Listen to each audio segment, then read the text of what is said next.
From the Nevada desert over to the Golden State, our West Coast swing continues here at the virtual Auto Club Speedway in Fontana, California. We are live here on JCTV for round 3 of the BSR AMSOIL Truck Series Season 7, and what a venue to hold this race in to open out our first stanza of the season. Opened in 1997 and modelled after Michigan over on the East Coast, we have 2 miles of 5-lane racing here with 14 degrees of banking in each of the 4 turns here. The track, of course, in 2000 was host to the closed course single lap record. Neil DeFerrin in kart qualifying setting a 241.4 mile an hour lap. But during the entire 21st century, it has been a staple of the NASCAR calendar, including throughout the 2000s as a staple on the Truck Series schedule.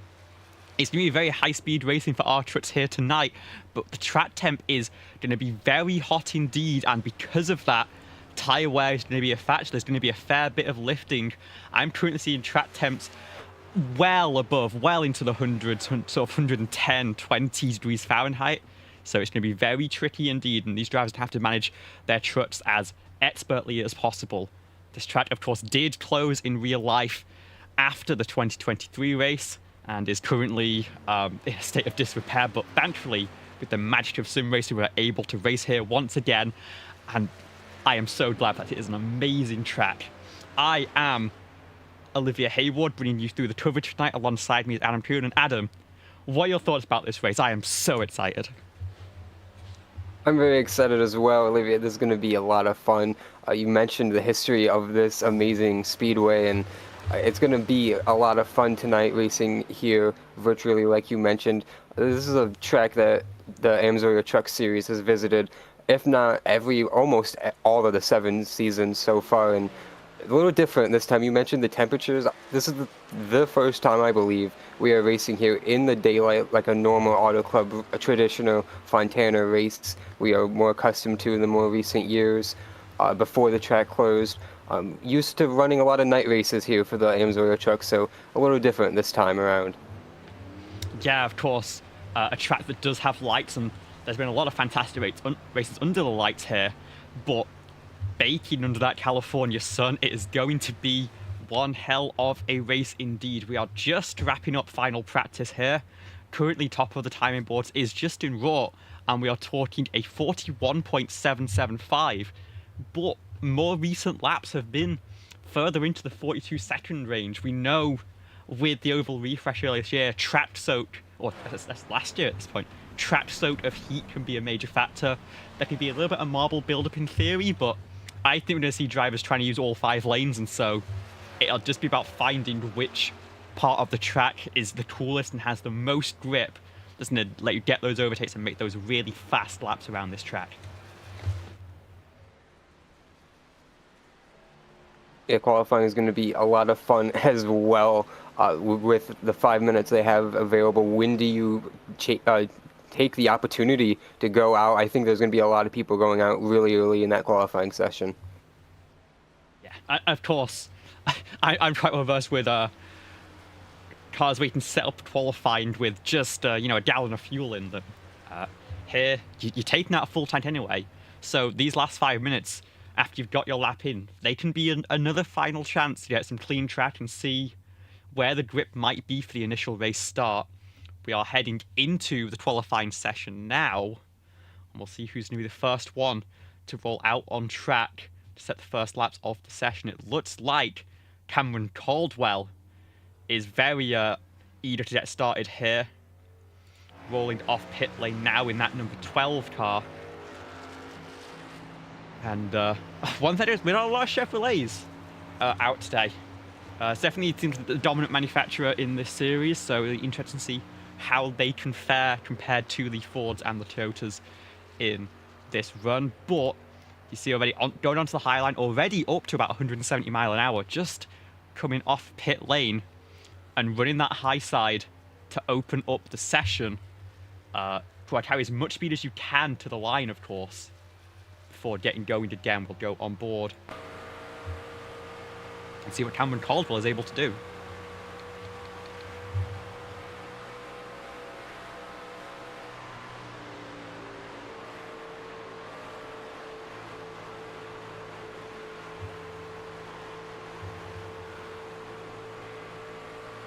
so close to the wall on the exit there. You've got to try and use as much of the track as possible in qualifying conditions, just to make sure that you are not, leaving anything out on the table. But it's very easy to graze the wall. You probably at these angles not going to do too much damage to the car, but it will invalidate your lap coming off turn 4. You see again very close, and now might cut down to start lap 2, but I think actually is going to prefer to stay high and set up for a second lap. Lap 1 in the books is going to be a 42.3. It is going to be your provisional pole, but we think it could be a situation where the second lap builds a little bit quicker, where you can get the tyres into the window. And I don't know if that was into the wall, but it was very close. Our new best time, Rivers Jones, has set a 42.025. We will see him hop into the 41s in this qualifying session.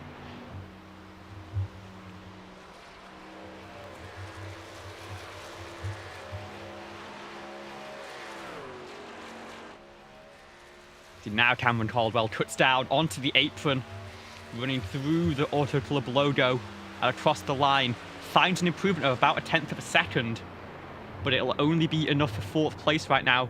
Rivers Jones has actually reset and has not improved on that lap, but doesn't need to. He's the only driver in the 42 zeros right now. We'll go on board with Nathan Fuller, who is just, I believe, starting the second lap of a run here. Or the first lap, indeed. And going to go for the lower line. We saw Caldwell go for the high line in qualifying, the number 4 truck. Instead, using the entire width of the track from lane 5 to lane 1. We'll see what sort of time that gives him. But really, as long as you're confident on the throttle, and especially if you're willing to lean on that right rear tyre, you're going to find a lot of purchase around this track. Up in sort of that 4th lane for turns 3 and 4, right up to the wall. Gets away with it, doesn't make any contact, and now cuts back down to start the second lap. And what is the lap time going to be? 42.6, not quite what he was looking for. Maybe he's going to try and build upon that lap 2. Now he knows what grip is in that right rear tyre. While we watch Fuller prepare on the second lap, we have a lot of movement on the leaderboard. Behind the 18 and 51, Michael Kruger has jumped up to 3rd, Chicano 4th, Cody McCorker 5th, Justin Rott 6th. So moving a lot of big names down the leaderboard, like Cam Caldwell and Justin Rand now sit 9th and 10th. Yeah, of course. Duran, our current championship leader, the only driver to have 2 top 5s through our races so far. Gonna have to climb to make it 3 out of 3 as Fuller finishes this run and does improve. Massive improvement on lap number 2, 42.184, and into 5th place, knocking Justin Durand out of the top 10.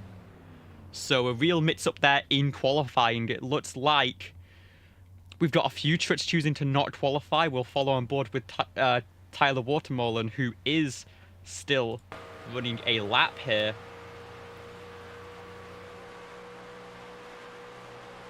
.6 on lap number 1. Don't think he's going to get a second lap in here. Yeah, but I think we saw the improvement you can get. Fuller found a lot in that second lap, so. But he's just mistimed it, yeah, like you said. So the time is going to hit 3, 2, 1, and that is going to be the field set for our starting grid tonight.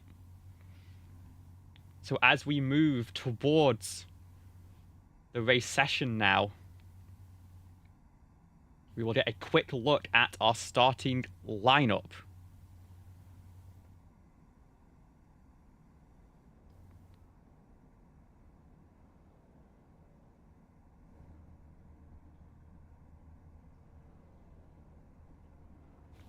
So, starting on the pole position for us tonight, we have Rivers Jones with Stephen Maggio on the outside of row number 1.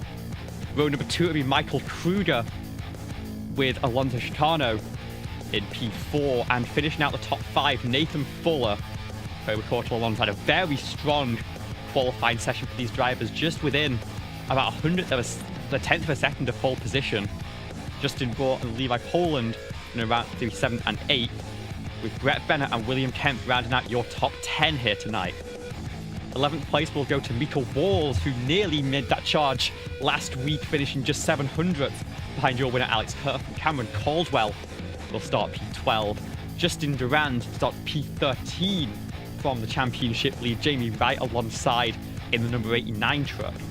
Andrew Davis and Jacob Locklear will be your 8th row of the grid tonight, with Alex Kerfen, your winner Las Vegas, alongside Jonathan Canfield, a Nevada native, of course, with Justin Andrews and Josh Coppenall rounding out your top 20. And I believe the last of our qualifiers, no, Ryan Bodie and Tyler Watermolden, P21 and P22. And then the rest of our field tonight, David Durand, Tyler Ratliff, Riley Garcia, Christopher Smeltzer, Dawson Allen, and Shane O'Neill, with Stephen Thornton, your 29th and final car for tonight's race.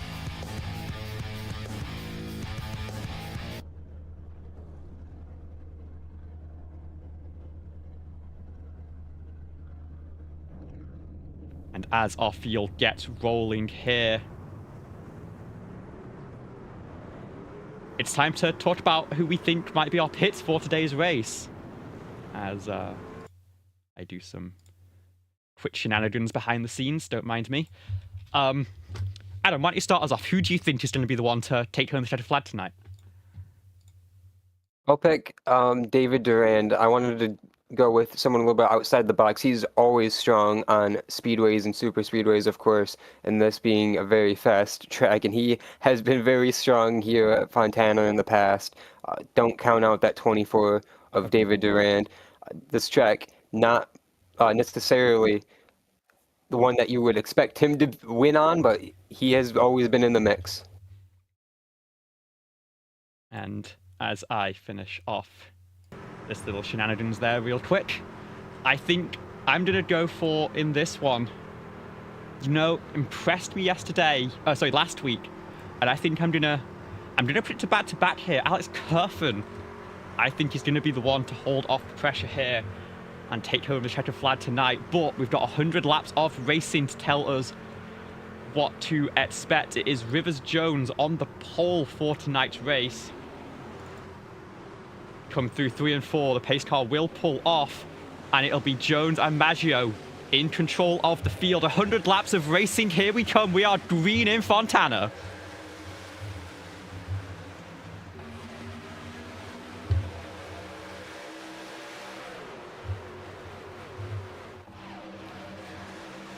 Already 4 wide, using so much of the track there through turns 1 and 2, but it is going to be side by side still at the front of the field. Rivers Jones stuck on that low side, and is that a wreck already? Yes, it is. Caution is out, and that is going to involve number 6 and 7. Brett Bennett and Mika Walls already on the back foot here as we go into caution for the first time tonight. Yeah, Brett and Micah have a long history of being involved in incidents together, but this kind of looked very strange. Olivia, we'll pull up the JCTV replay here in a moment and see what caused this first incident of the night already, like you mentioned, just off the first 2 corners. So the two trucks started in the same line. The 6 maybe not with the best start, and the 7 giving a little bit of a push down the front straightaway, but they go into turns 1 and 2. Again, a little bit of miscommunication. 7 gets a little bit onto the apron. The 6, second of 4 lines here, has to, gets knocked down by the 09, in fact, on corner exit as the 3rd truck, and bumps down into the number 7. And there was a 4th truck as well that bounced into the wall. I couldn't quite identify that one. Yeah, that was off the side of Kemp. We'll get another look at this from the onboard camera here. And it might have been the... No, Cameron Caldwell got away with it. It was the 89, I believe, of Wright, who, yeah, just bounces off the side there. But I think for the most part, is going to be mostly undamaged from that, and I think we should be able to get rolling once again as we go back to our live pictures under caution. So Stephen Maggio did get scored as the leader there. as I believe we've had a few trucks pull into pit lane here as we start lap number 3 of this race. All trucks, I believe, do have one fast repair available to them, but I'm sure, given the opportunity, they would like to save that if possible, going maybe towards the last stage of the race. It is quite tight clustered racing, so it would not be good to have that taken away from you so early on. You mentioned the 51 taking the lead there. That's big on the initial start. There's going to be a factor all night if we keep having restarts, especially on the stage break. What's going to happen there? The outside lane prevailing there. It's going to be a key to watch if we have any overtime restarts at all tonight, or just a late race restart in general. Of course, we are coming to the choose this time by, so we'll see whether this truck decides to take the top side like they had on the initial start, or whether they'll decide to switch places and give the Yahoo truck the outside lane on this restart. But we are coming to one screen now, and in just a minute or so's time, we were back racing once again. And it looks like the 51 will pit the top side. We'll just re-rack them from the initial start.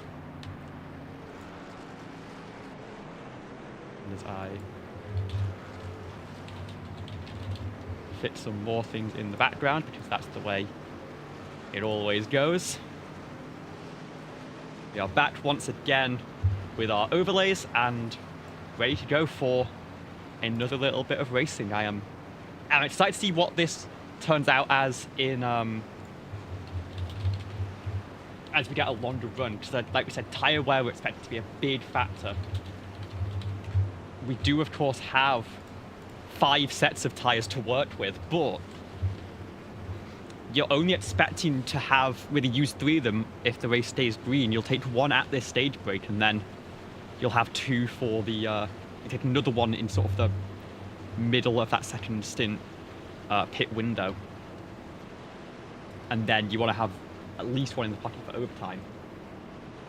No fast pairs, I've just been told, so that is going to be a little bit of a complication for any of those trucks. But it looks like Jamie Wright, actually, the 89, has taken some damage, is still down on pit lane. Everyone else rolling once again. But as we go back to the restart zone, pace truck will pull off, and it will be Stephen Maggio in control, of course, this time by. That could make all the difference on this restart. We'll light up the throttle and we go green again, and this time I think the jump is pretty good, and he's clear already at the start-finish line, and the 18 just has to slot back in and see what he can do, maybe coming out of turn number 2. They scatter once again. Not quite 4 wide, but with definitely 3 in the back, and there were also some slow trucks, it looks like, a little bit further back. Everyone looks like has gotten rolling still, and we are back to racing once again.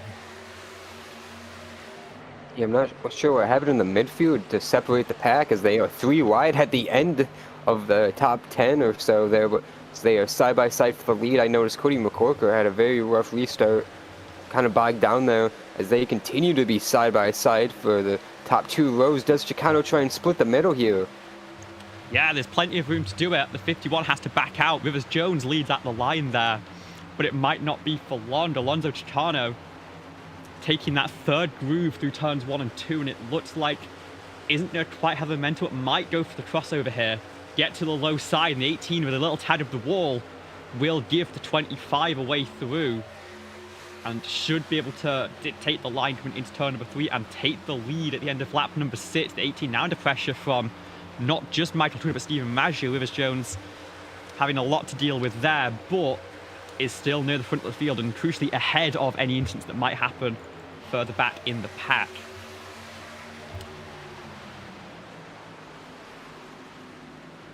And you can see already Jones is looking to see if there's another lane that can open. That's Cameron Caldwell way up on the high side, looking to try and find some grip there. I think you'll get some good moves, and he has managed to get alongside some trucks ahead. The concern is going to be up there whether you take a lot out of your tyres, just having so much more speed on that top groove, and it's just going to stress out the right front, or if you get some power on to get the rotation in the right rear. And it might work now by lap 20 or so, we might see that truck fall back through. Challenge for the lead yet again. Rivers Jones trying to retake that lead back from Alonso Chicano. Wasn't able to do it at the start-finish line, but he's going to have the drafting help from Kruger at the end of the front straightaway, as they're going to all crowd together here in 1 and 2. Yeah, and that is Steven Maggio, who wants to try and get back towards the front of the field again. Gave up a little bit of time in that initial restart, and is now pressuring again, is looking for that middle lane. Has to sort of stay in that middle lane because the 41 of Michael Pruder's blocking off the low side. But now he's going to look high on Alonso, stay high, and maybe try and take the outside line to one as Chicano does clear. And Maggio goes on the outside of Rivers Jones in that number 18 Yahoo truck.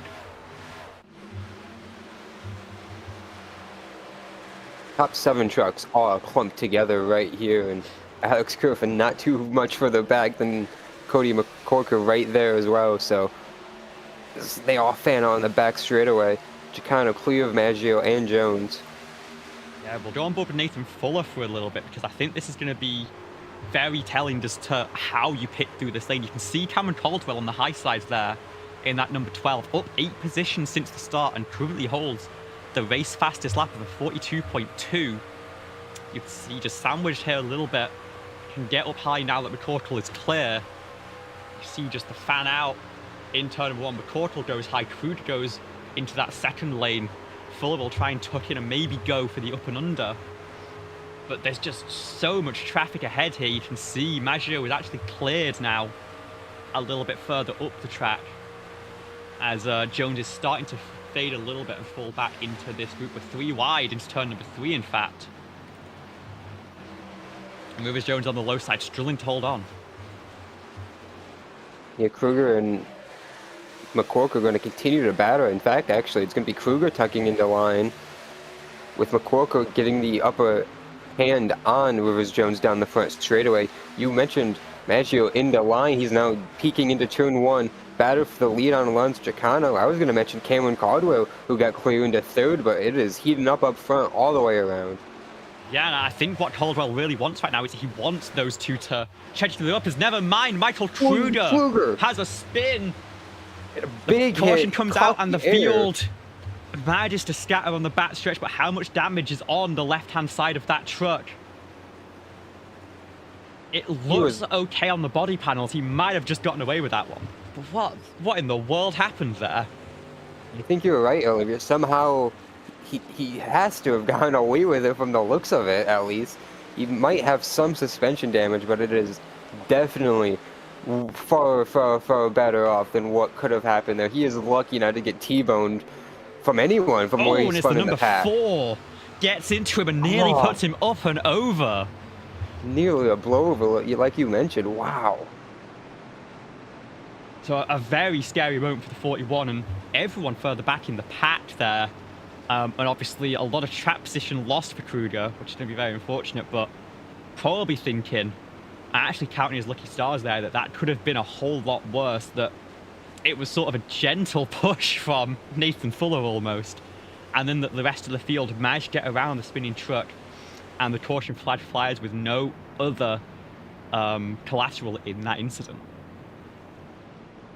So we are about the halfway point of this opening stage, and I do wonder, again, we have those 5 tyre sets.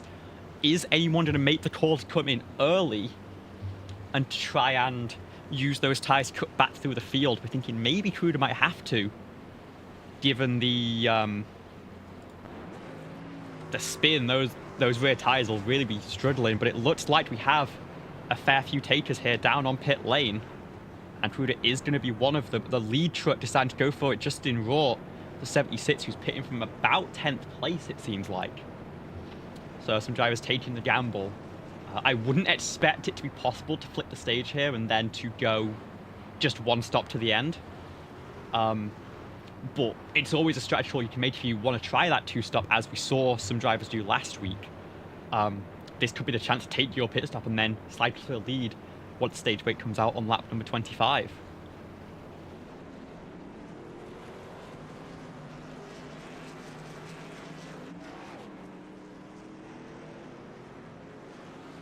Yeah, Michael Trudeau already off pit lane. Just an 8-second stop. I think maybe taking 2 tyres, or I think more likely just checking the truck over. Now you're already at the back, seeing what the damage is, seeing how much you're going to have to manage those tyres to get to the end of the stage. But very fortunate there for Michael Trudeau to not have a more severe issue. But side by side, and we're not at the choose cone yet, but it seems like whether tensions are flaring a little bit there, or whether they're just making their intentions clear on the choose there. Chicano and Maggio already double file to lead the field back around to the 1-2 green.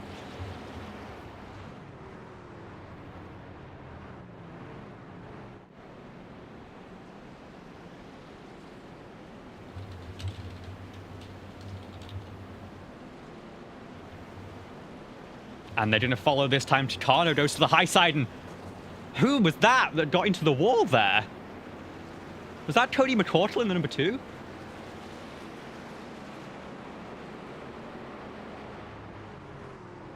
How in the world did that happen? Just goes high, gets on the throttle to try and power up. Wow, we always see the strange things here on JCTV, but they always one-up each other, I feel like. Yeah, I mean, the beautiful logo is all scuffed up now, and you can see that power being separate, that's not very good for the aerodynamics. Should be able to limp it back around, I would think, to the end of the stage, but I think we're probably going to fall out the top 10 before you can get that repaired at stage end. We have to see how this progresses for Cody McCorkle, but it is going to be Alonso Chicano on the outside line here. Cameron Caldwell going to the inside, with Stephen Maggio, of course, choosing to line up directly behind the number 25 here. Lights are out, and the pace car will be going green again at the end of this lap. And we still have 26 of our 27 trucks on the lead lap. Unfortunately, Jamie Wright is our first retirement from the race. Michael Trudeau looking to not join him there. As we approach the restart zone once again, it is going to be on Chicano in control on the top line. We saw the jump that Maggio got last time. This time again, an even better jump actually from Caldwell. Maggio is going to follow and get alongside the 12, and we are maybe already 5 wide further back. They have managed to disperse it just a little bit, but still a little bit of tension further down the field. We'll forward back to this battle where Maggio is looking to get clear of Cameron Caldwell, and Rivers Jones going to try and take advantage as well on that high side. We know how much Cameron Caldwell liked to be there. Being struck down this low line is really not working out for the number 12, but it is a 4-car breakaway here, and there's still 10 laps left in the stage at the line. Caldwell wants to try and get behind the 18, and maybe is now going to try and shoot it high. But Jones gets there first. Every truck wants to be on that high side right now. There is patient on the outside and then shoots up top. You mentioned that 4-truck breakaway. Caldwell almost got into the back of Rivers Jones on the front straightaway. See what this momentum on the back does. Why we have a battle for the lead. Maggio now peeking to the inside on Chicano, not quite close enough to do anything, but he is using the side draft into turn 3, and he's diving it deep. Yeah, of course. These trucks, I think, did get an aerodynamic update fairly recently, so that'll affect how this sort of side draft mechanic works. You've just got to be careful. It's not like it is on a super speedway. The track's very bumpy, and you're going to be struggling a lot in the corners and coming out of the corner. You don't want to pinch someone too tight, because it can very easily turn into a wreck, and a big one if it's at the front of the field. It looks like Maggio has managed to get a really good run on that low side now, though. Is going to clear. Rivers Jones further back just gets into the wall a little bit, but actually keeps the momentum a little bit. Will stay with this patch, but it's going to be Cameron Caldwell now looking to challenge. Couldn't quite tell from that angle, Olivia, if Caldwell forced Jones into the wall there, but Chicano diving back to the inside of Maggio for the race lead. These top 4 continue to duke it out amongst each other, and they are gapping the field still. 1.2 seconds is now the gap to Nathan Fuller, as Chicano draws even with Maggio down the front straight. Yeah, and you see the side draft again playing a huge factor. Chicano is going to clear. Maggio cuts across the nose of Caldwell, maybe goes for the up and under here, coming onto the back stretch. But he's going to tuck in behind, maybe try and wait for that that draft and then shoot high. No, throws to the low side. Caldwell goes middle. And they're going to be side by side once again, coming out of turn number 3 into through 4. And this is some tight battle, and what this has done is it has brought the rest of the field back in. That breakaway is gone now. Rivers Jones now having to defend Justin Durand, who is now up into P4 and looking to continue that top 5 streak we were talking about at the top of the show. Yeah, you mentioned Justin Durand going into 3rd place now past Cameron Caldwell. He was the one that passed Nathan Furlow first, and Furlow has dropped through the pack so far. You see him right side of the screen. He is about to get past him. Alex Kerfin, as these 3 up at the front. Trouble with Chicano got put in the wall. Yeah, falls all the way down to P6 now. That's going to scatter the field a little bit. Justin Durand now up into 2nd. And I think just as quickly, Dino looks to try and make that one better. It's side by side. I don't think he's going to have it at the line, but going to be as close as good enough. The 70 sits now. Justin Raw not going to give the push. Going to go 3 wide on the low side. Justin Durand looking to carry the momentum in that middle through the 2nd groove, and it looks like it might just about be enough. Justin Durand now to the lead with 6 laps to go in the stage.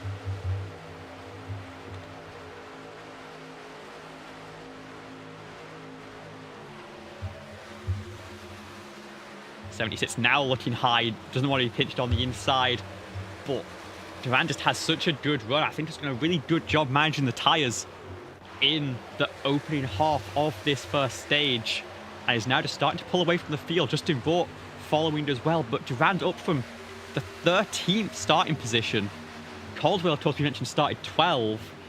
Other big movers, Alex Kerfin and David Durand, are 2 pits for this race, both up 10 and 15 just respectively into our top 10, and could have a chance, but it is a 2-truck breakaway here right now between Raw and Durand, and Raw is going to go to the inside now, and I think can actually cover off if he wanted to pit that 3rd lane. They do go to lanes 1 and 2, and Durand is going to just about cover the move off right now, but has to make sure to not let the tail hit into the wall out of turn 4, and that little moment has given Raw a little bit more momentum as they come across the stripe. 4 laps to go in this stage. Amazing battle for the stage win continues while we watch that. We see at the tail end of some of these shots, Cameron Caldwell is defending very aggressively to hang on to 3rd for the time being, and then just holding up the pack very bad. Maggio and Jones just desperately trying to find a way around that 12, but they are stuck in line with the way that 12 is aero blocking around the speedway. Yeah, and it's given the 18 a big run on the 51. I wonder if Caldwell has burnt up the tyres there, taking that high side in the opening phase of the stint. They are just falling back a little bit. We'll keep our focus on this battle, because this time Raw has gotten to the inside and actually has the nose ahead coming into turn number 1. But we've seen how good Durand is in that 2nd and 3rd groove, and you see again just pulls the nose ahead in the mid corner. Not going to be able to clear this time. Raw is going to, I think, get alongside and go for that side draft maybe a little bit. No, stays away. There, now gets a little bit on the nose, and he's going to have that inside line again. Gets all the way down, almost touching the white line that separates the apron. And with 2 laps to go on the stage, it could not be closer at the line. It's going to be a matter of thousandths. In fact, I think that might have been completely level at the line. And I hope it stays like this for the next lap and 2 corners here as they continue to duke it out through 1, now in 2, onto the back straightaway. It has just looked like this for the last, what, 4 laps now, Olivia, and it's going to continue for this as the race lead, I believe, as Caldwell loses that 3rd spot with Maggio on the back straightaway. But again, it's that high side. They know they don't have to take care of the tyres anymore. They're going to have the stage brake. They're going to come in for full service there. It's all about what they can do through these next 2 miles. They come to the stripe. Durand ahead by just a nose. You see the field behind still struggling behind Caldwell. A gap 2.1 seconds, but we'll stay focused on the battle for these 10 points, and I believe a playoff point or two as well. Raw is going to be ahead coming out of turn number 2 this time. But Durand has the momentum on the high side. Coming into turn 3, does Raw have anything? Do they make a little bit of contact? I think they're going to try and keep it clean here. It is just stage number 1. But, oh goodness, Raw is going to force Durand up the track. Coming out of turn number 4. Raw is going to have the apron line. It's going to be a matter of thousands, but it is actually... Who had that at the line? I believe it was the 76, but that was way too close to call. Caution is out, and it seems like it is the 76 of Justin Raw who is going to pick up the green checker at the end of stage number 1. Justin Durand in second place, of course. Maggio did get around Caldwell for P3. Jones rounding out the top 5, and then the rest of our top 10, Chicano, Kerfan, Durand, Fuller, and Mika Walls, all taking home stage points in this one.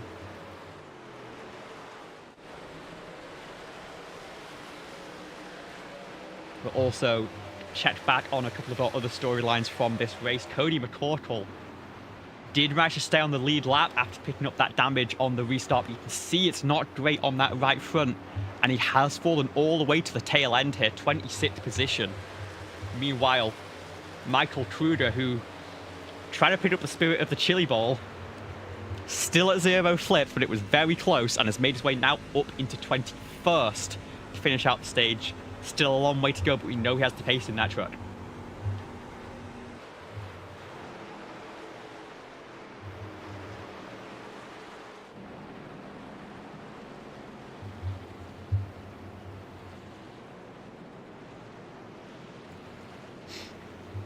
And we'll just try and get a replay of that final moment through turns 3 and 4. Oh. I'm on the wrong truck, that's the issue.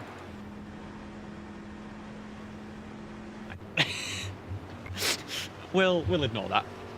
But as the field comes into pit lane, we're going to, of course, get a chance to have a quick word with Justin Watt. We'll just let the field manage through here, as it is going to be everyone down on pit lane here, and it's a matter of who can win the race off pit road. Is anyone going to try and stay out here and flip the stage? Looks like just one truck. It's going to be Thornton.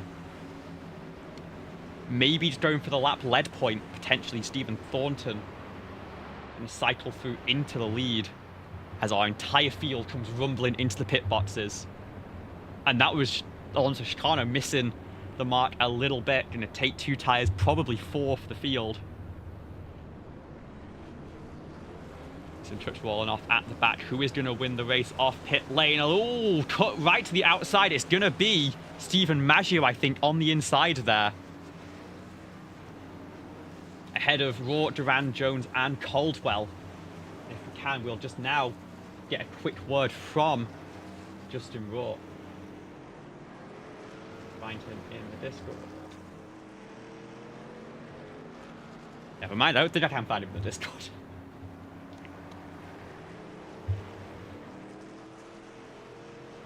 I mean, what a fantastic finish it was to that stage. Margin of thousands, sort of similar to what we saw at the end of the Las Vegas race. And sort of a very exciting preview of what it could be like at the end of the race. But, of course, we've got to remember now that it's going to be a very different race from here. We're going to restart with 71 laps to go. There's going to be a little bit of fuel save required to make that happen. Thornton does pit, and I don't think we'll pick up the lap lead there. So just we'll shuffle to the back, maybe thinking about a splash and dash. She's not the only one. Dawson Allen also into pit lane.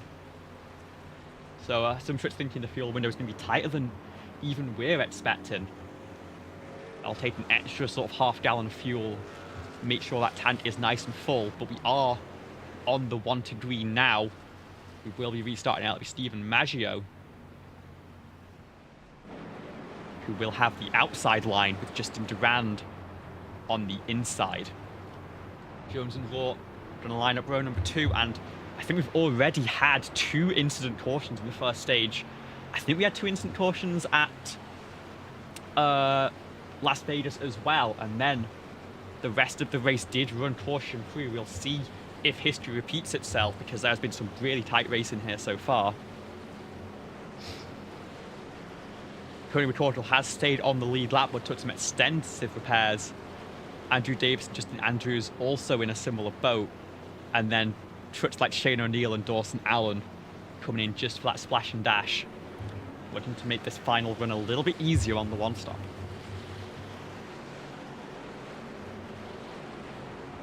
Yeah, it's going to be really interesting to see who takes the lead early, who takes off, who conserves their stuff at all, if at all. We've seen a lot of aggressive racing all night today, Olivia. Yeah, and I don't think they're done yet. I think there may be a little bit of tension between some of these leaders, and Michael Pruder, who's now up to 14th again, is not really best pleased with the number 4 of Nathan Fuller, who of course spun him back there to begin with. It's a fantastic restart from Stephen Maggio, and Justin Raw, who followed along, actually is going to be the one to move up to second place here. Justin Durand forced to fight on the inside there, coming through turn number 2, but it might actually be Rivers Jones, who's tucked right underneath that rear wing. There's a little bit of contact against the wall, but it's going to be Jones following in that train, trying to push. It's actually going to be Justin Durand getting a little bit of help from behind by, I believe that is Alex Kerfen, the teammates there in the red and green, trying to stem that tide that's falling against them. But that top line has the trucks right now. They have the numbers advantage, and Rivers Jones is moving to 3rd, and Cameron Caldwell again using that high side to his advantage, going to try and look to go up into P4.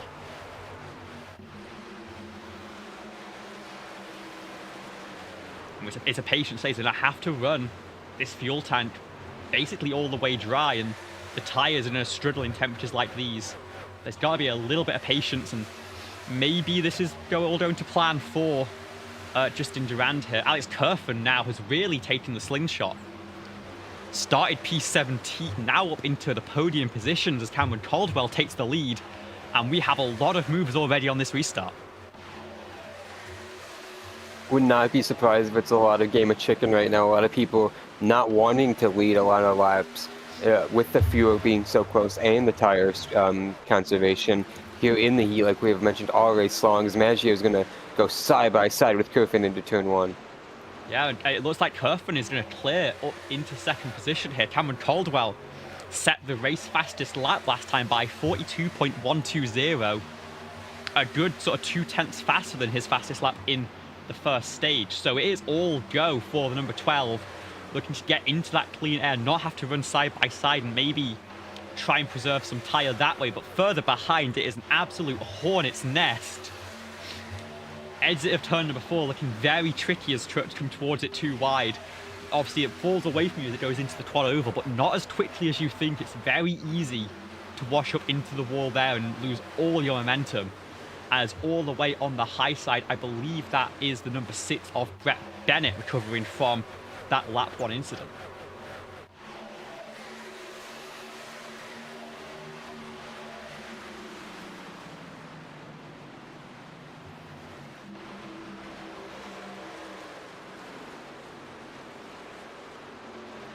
Caldwell and Kerfen up quite a few lanes there through 3 and 4 compared to the rest of the field, who hugged the white line, led by Maggio and Raw.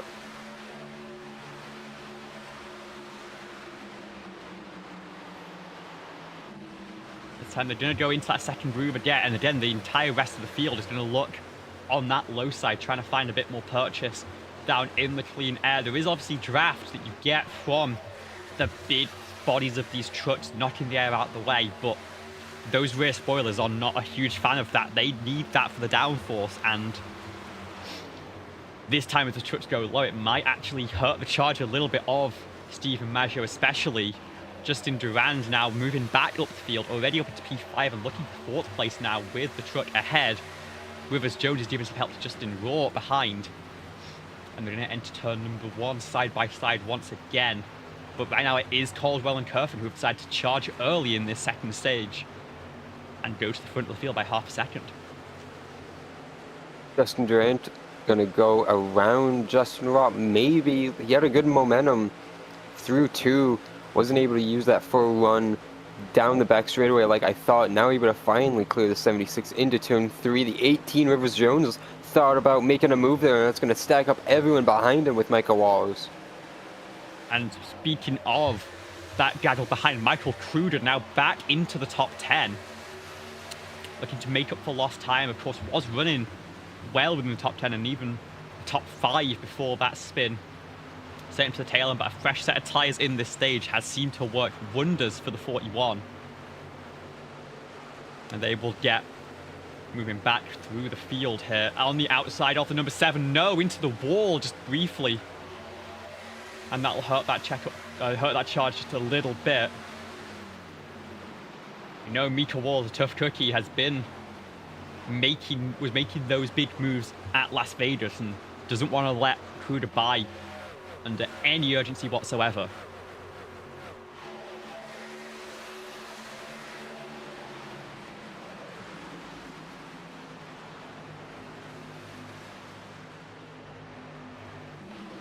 Rivers Jones trying to make a move there to the inside into turn 1. We get by Jacob Locklear and clear the 84.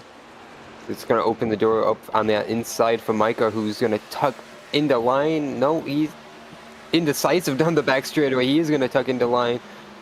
Is that 7 of Michael Walls now diving to the inside into turn 3, and there was Michael Kruger trying to go out the outside. And just behind Kruger, you mentioned his rally. Well, what about on both sides of him? Brett Bennett and Michael Walls involved in their incident on lap 1, turn 1, pretty much. Yeah, 3 drivers all looking to catch back up into this field, and I think that maybe that's why there's that little bit of aggression there. They all want to be the one leading that charge.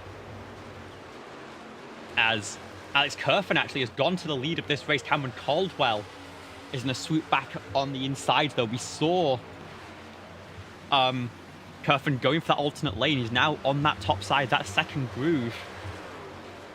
We're about 10 laps into this green flag run now, and Kerfen going to manage to keep out of the wall. A lap lead is going to be a point in your championship hopes. I'm pretty sure Kerfen has now tagged that after starting all the way down in 17th. These two right now are definitely our hard chargers. But again, my concern is they're taking out too much of those good years right now. They're going to need them in 10, 20 laps time, and it might be the trucks behind that have that. Justin Durand we saw with a fantastic charge through the field to open up the to close out that first stage.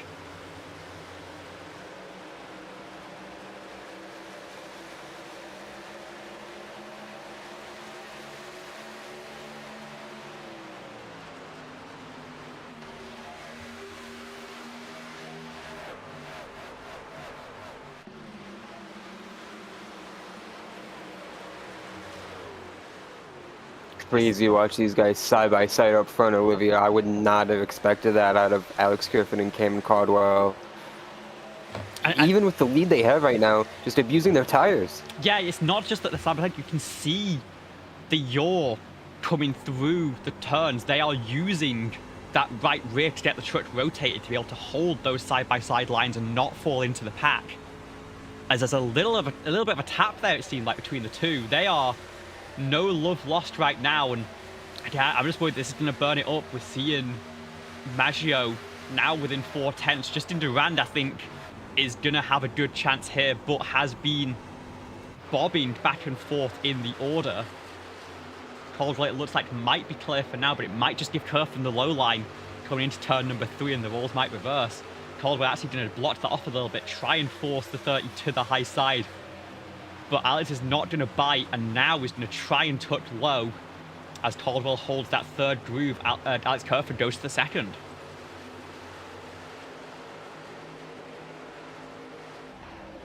You can see just looming in the distance Maggio, Rourke, Jones, Durand, and behind them everyone else. You're wondering how much they're having to push to keep up right now, or whether they're able to just manage that right rear a little bit.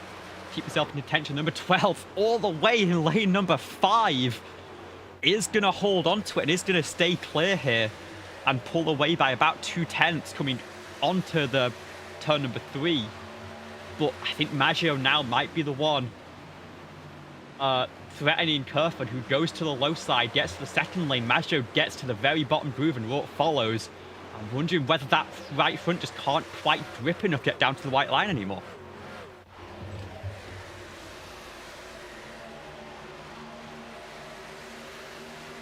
Definitely seen a lot more movement from these guys a little bit further back in the field, migrating up the track. As these two up front continue to go ahead at Caldwell all the way up to the wall, Kerfan's just going to take the opening down in that second, third lane maybe, while the rest of the field continues, like you mentioned, to migrate little by little, about a lane and a half up.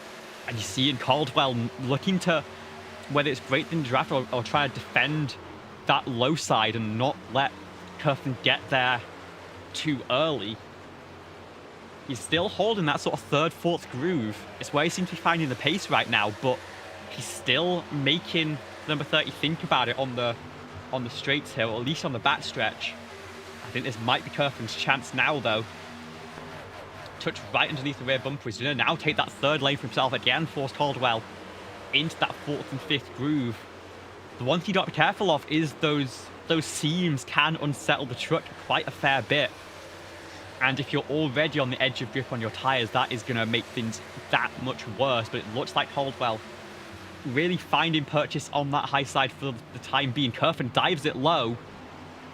Can't quite get further alongside than the rear axle, and is going to fall back once again. These two just playing chicken with each other, it seems like, as further back we are 2 by 2. As Durand looking to actually fall back a little bit. Jacob Locklear gonna take that 7th position in that number 84 Monster Energy truck. And is this tyre save, or was Durand burnt up a little bit too much right now in the second stint? Didn't actually rip the high side here, it seems like, and get back alongside. But this is just back up the field, and it's giving the top 6 that breakaway that I'm sure they're going to be loving right now. Walls just following onto the back of Jones behind that opening pack that we've seen so much of so far.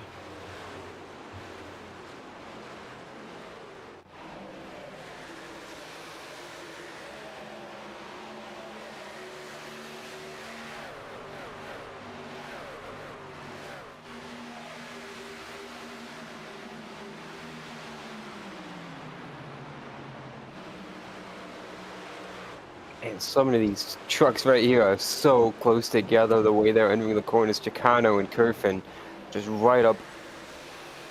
Chicano pretty much right up onto the decklet of Kruger, excuse me.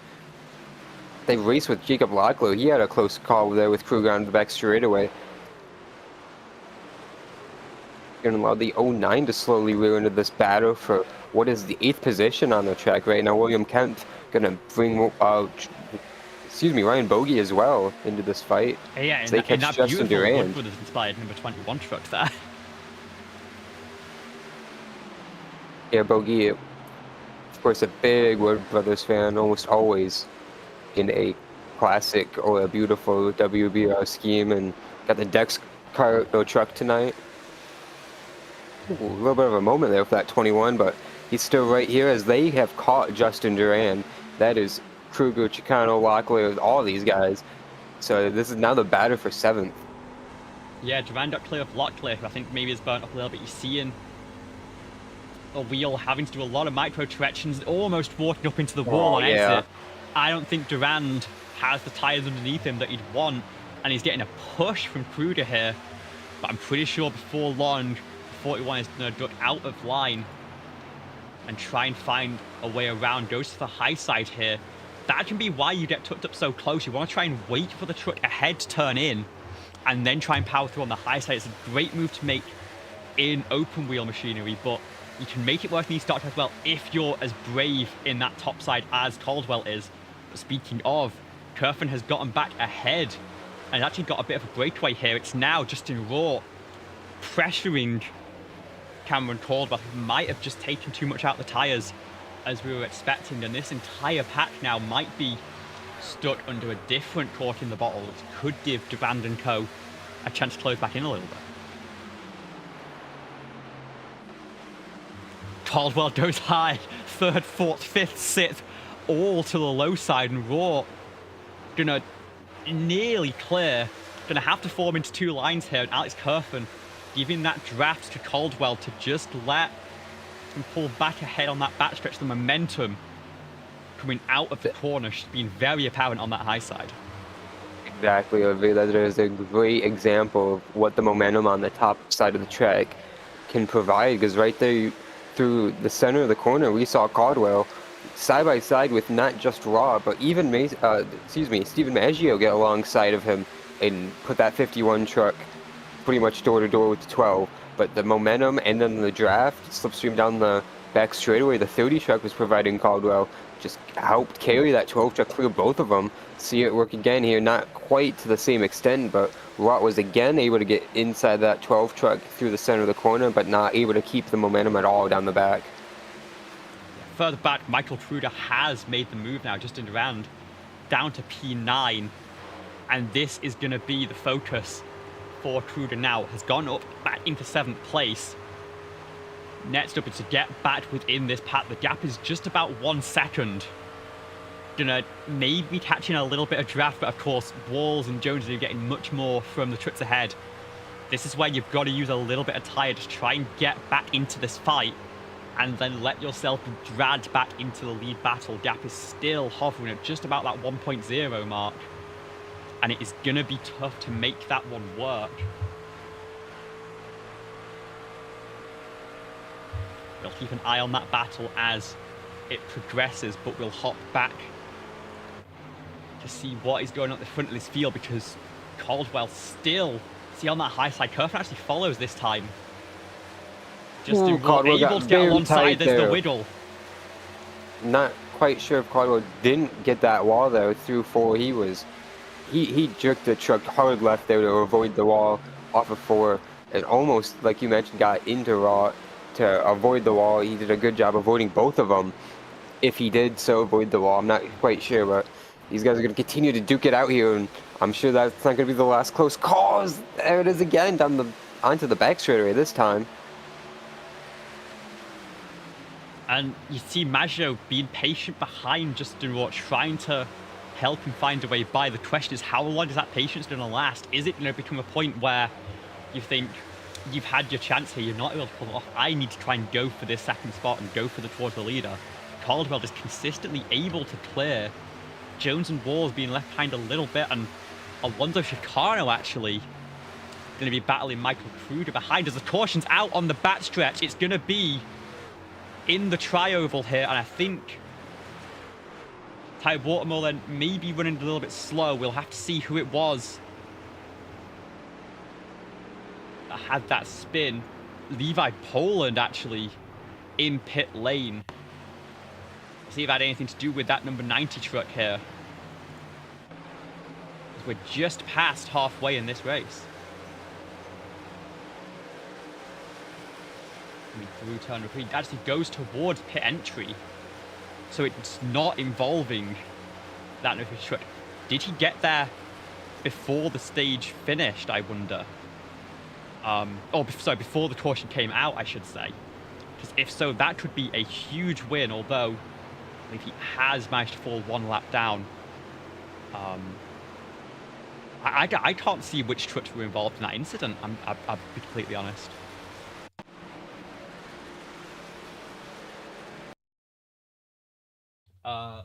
That's the 89. We know... Wait, no, it's not the 89. I can't read.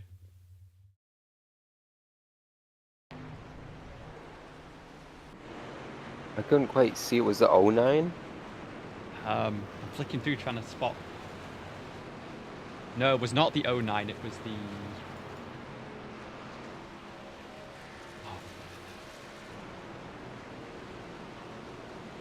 Who was in that incident? There was a car stopped in the tri-oval grass there.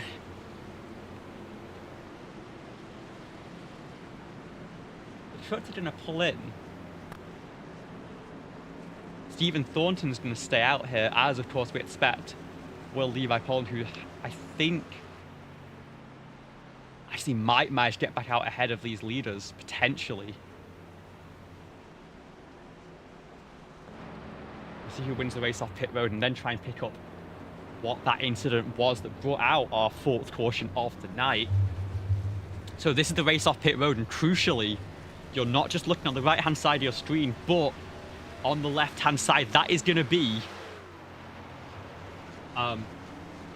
Levi Poland, who I believe has now made it into lead of the race. Cameron Caldwell takes the tyres and managed to be the first car off pit lane. But it will be Levi Poland leading. Stephen Thornton stayed out on this one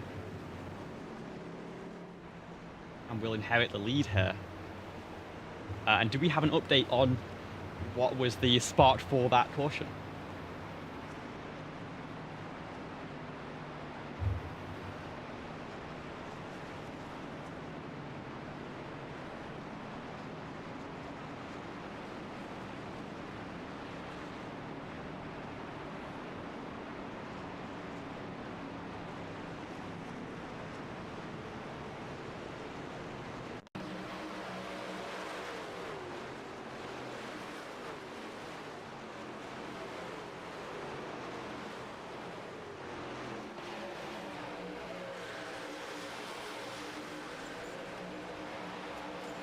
Oh, okay, there it is. We found it. Let's roll it back about 20 seconds. And it was the 79 of Dawson Allen, I think, that I saw sideways. But we'll follow on board with, I believe that's the 68 of Tyler Watermall, and gets into the wall, comes down the track, loses control, gets into the 16.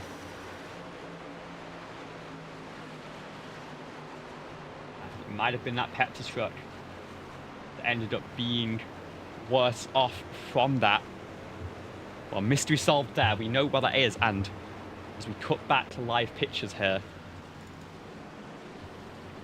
Cameron Caldwell has... Oh, Levi Poland dropped to the end of the field. I think got EOL because he entered pit lane just a little bit too late here. But more crucially, look at that fuel window. 35 to 40 laps when we restarting with 44 to go. Now, I know you can make some clutch coasting work here. I'm not sure if 44 laps is viable, but... There's going to be someone to try it. Someone's going to try it, and if we get one more caution, suddenly that could blow it wide open, though, of course. I think some trucks might come in for the slash and dash there.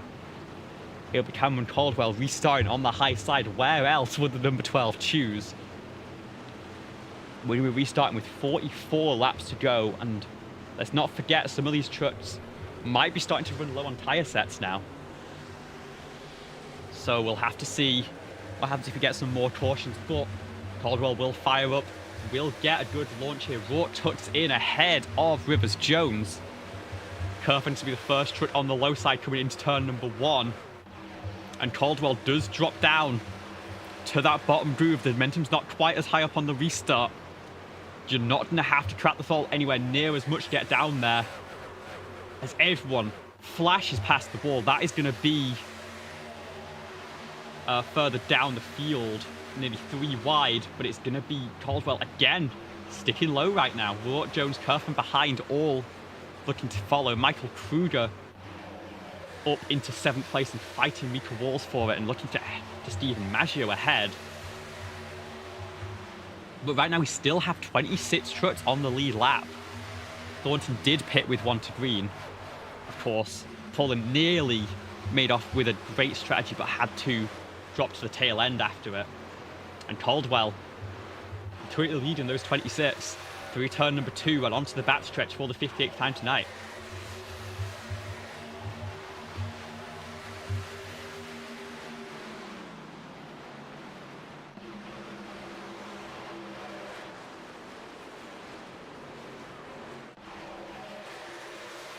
They're mostly single file in this first lane, but further back, that is very much not the case. 3 wide, nearly 4. coming through here. We've got Justin Durand and Jacob Locklear leading this pack, but then further back, Ryan Bodie, Christopher Smeltzer, and William Kemp all fighting at it. We've got the 21 and the 09 with a couple of sort of retro-style schemes, and they're putting on some hard racing right now in those Ford F-150s. Now the 09, William Kemp looking to get onto the back of Christopher Smeltzer, get up into the top 12 now. Further up the field, we still have some tough racing. Michael Kruger going to be side by side now with Stephen Maggio, and might be now getting up into P6 with the help of the draft of Alonso Chicano.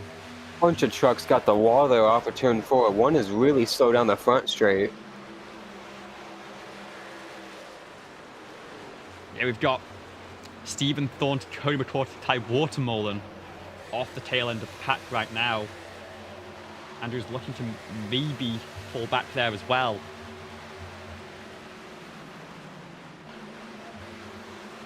As Justin Kruger still fighting, looking to get the overlap on the outside there on Alonso Chicano. Thinks now is the time to push. We were talking about the potential of a fuel save, sort of clutch coasting through to the end of the race. Maybe some trucks further back are trying to make that happen. But I think if you're seeing 44 and you're thinking that's a touch too far, why not go hell for leather? Why not use up every piece of the tyre that you have? Because they've only got to make it 20 laps or so. You've already got practice from that in the first stage. You're not expecting to have to make a huge run here. You see actually Rivers Jones making a huge lunge on Justin Roth, nearly clear. Roth actually will have to trap the throttle and slot in behind there. Fantastic move from the number 18 to get up into third, but that has just checked up the field.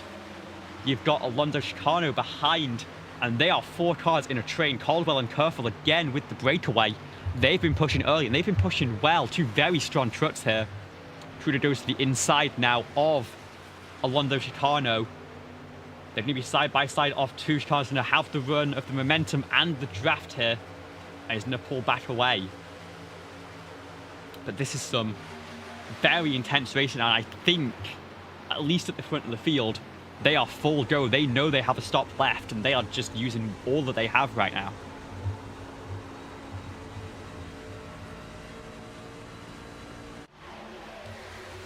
So we continue to watch these two battle for the 5th position back and forth. You mentioned that strategy call a few moments ago. That's always the dichotomy when we get into the fuel window late into the races. Some people go all hell to the wild, trying to try anything they can, flat out, knowing that they're going to just cut this last stage in half or something to that effect that you talked about. Or people saving everything they got, trying to just make it to the end without pitting at all. As these guys pass Justin Roth now, it's going to become the battle for 4th as Kruger inside of Alonso Chicano off of turn 4. Yeah, of course, we saw it, I believe, from Kruger last week. Decided to split that better part of 100 laps into 3 in that final stage. The rest of the field chose to split it in half, and it didn't end up working out. Ended up outside of the top 10 at the checkered flag. Gotta make sure the calculations are all accurate to make sure that that shorter strategy isn't possible, and it seems like Kruger's pretty confident. Is up into 5th, looking to get to 4th, and again, it's a 1-second gap further ahead.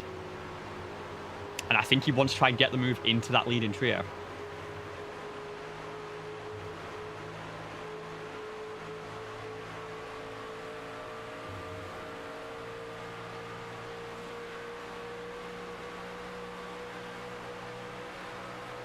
And in fact, what I do want to check right now, if we go on board with Stephen Thornton, remember, Thornton pit on the 1 to green, has stayed at the tail end of the field, is running sort of, I mean, a lot of the field's running now into the 43s. But I'm trying to see, is there a drop in the revs? Is the clutch being used to try and extend this? I think that's a natural lift off.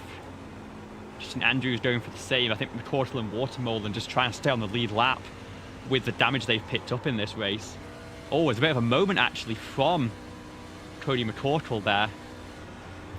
As we cut away, Caldwell, of course, back into the lead of this race.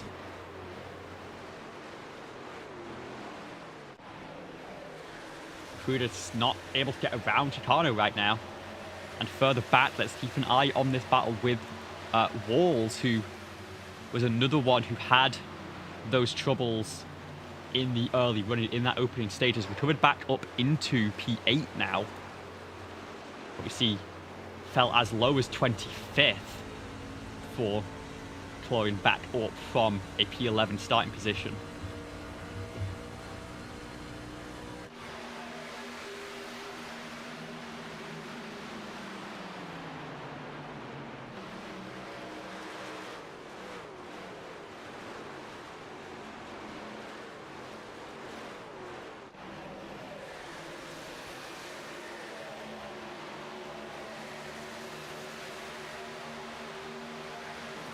He pulls to the inside of Justin Rort, who has fallen back a fair bit since the restart. Was running up inside that top 5 when we got into the when we got that caution that came out, and now clear into P7. Rort just forced her to give a little bit of a helping hand down the front stretch and try and stay with this pack and make a run of things a little bit later on in this race. And of course, the pit window is wide open at this point if anyone wanted to take it, but I think we're going to be waiting at least 10 laps before anyone looks to take that hard left turn down to pit road.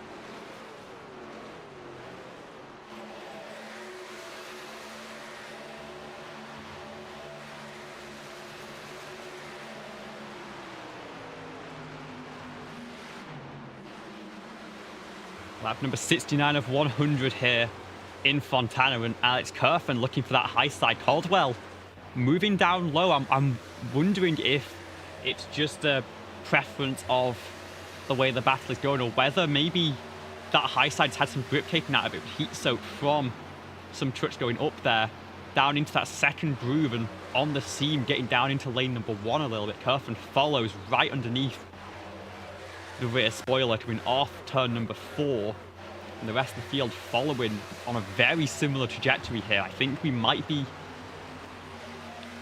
settling into a little bit of rhythm as the calm before the storm here, as we drop towards the final 30 laps of this race and what we expect to be the final pit cycle, unless anyone has managed to do some fuel magic and stay without a stop in this. We are side by side further back, it seems like. Chicano looking to make the move on the inside of Rivers Jones. As we enter turn number 3, you see the run on entry, and actually that is going to be a great move for Chicano, who can clear, get to the wall, cover off the move, and now defend on the outside if he wants it. In turn number 1, gap is half a second to Kerfen and Caldwell. And with the pace that Chicano has been showing, I think there's a good chance he'll be able to get there quite soon. But I do want to mention, tyre fall off 1.5 seconds right now. Fresh tyres, you're running low 42s. We're in the high 43s right now, even for our leaders. And this is with a pit cycle not much more than 10 laps ago. So a lot of pressure being put on these Goodyear tyres with the temperatures that we have. If I pull up the weather, track temp, 54 Celsius. That is, I think, in the 120s Fahrenheit. 129. Wow. Okay. So, going to be a real struggle here. As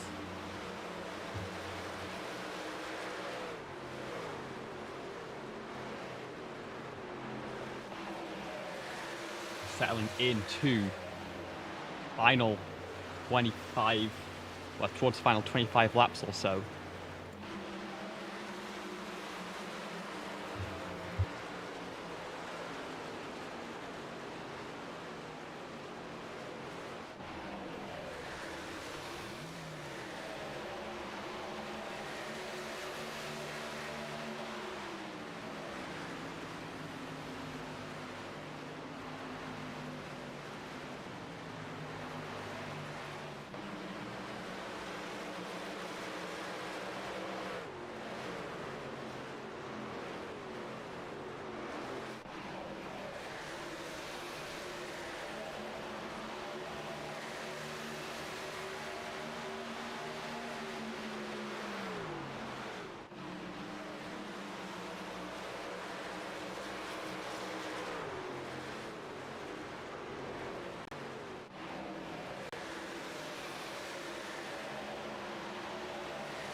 we'd look to turn number 4 here. Kerfen once again going to go to the low side. I can't quite get there, but further back, that was Jacob Locklear going sideways. Oh. Gonna slide right down here into the wall. And it looks like we're gonna stay green. The field has passed now as the 84 gets rolling once again. And a hugely unfortunate incident for the 84. We'll have a look at what it was that sent him back there. Racing in between Michael Wallace and Justin Raw. 18 just ahead of him. Rivers Jones losing a few positions here. And was it tagged from the 76? It was just not quite clear to tuck back in. It'll tag that Monster Energy truck around, and coming into the final 25 laps, Locklear will be on the lead lap still, but is half a lap down from the rest of the field and is going to be begging for a caution further up the field to try and bring them back into this. We have actually had Justin Andrews come down pit lane. You see the speed differential on those fresh tyres now.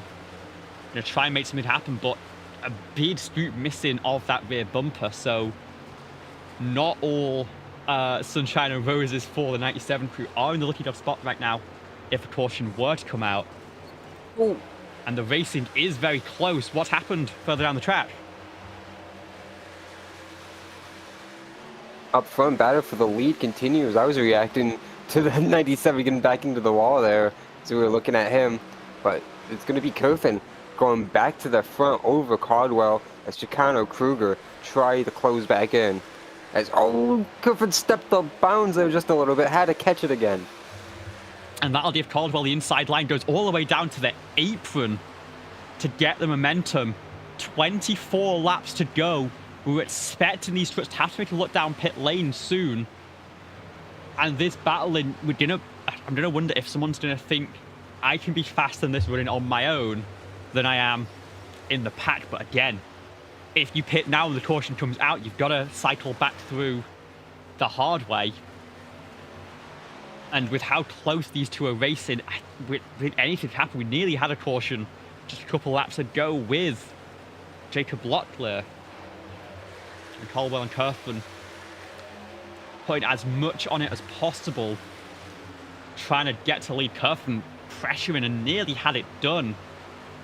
It's a slight, had a little losing momentum, let Caldwell back through. Chicano and Kruger now within half a second. They're really closing in here. Kerfen got back in line, tried to get the top back away from Caldwell.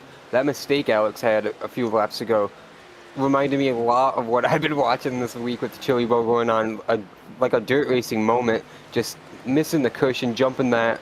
He got very lucky not to make the contact with the wall and make contact with Cameron trying to catch that truck, and that could have been a big crash with these top 4 or 5 trucks, right, being all on top of each other at the moment that happened. So a very heads-up moment from both the 30 and the 12 to avoid near disaster there. As they continue just to batter these 4 all in a line. See Alex trying to just get some clean air to the nose of that truck, see if he can get a good run and dupe Cam into giving that top away from just a second. Yeah, it's we think there's 5 lanes, there's plenty of room to miss an accident ahead, but it really is not that simple. You're all trying to use the grip where it is. You're all following nose to tail. And especially with tyres as well, if you try and get onto the anchors to move to another lane, you're gonna struggle to get the reaction time, as it looks like down on pit lane, Rivers Jones and Justin Raw, they are gonna open up this green flag cycle. Side by side, a race on pit lane, and is anyone gonna blink further ahead? You've got these top 4, Caldwell, Kerfen, Chicano, Kruger, all under a blanket Chicano here. And Kruger really closing in, and they are right there, Olivia, as you mentioned. Down the back straightaway, Chicano, good run to the back of the 30 truck.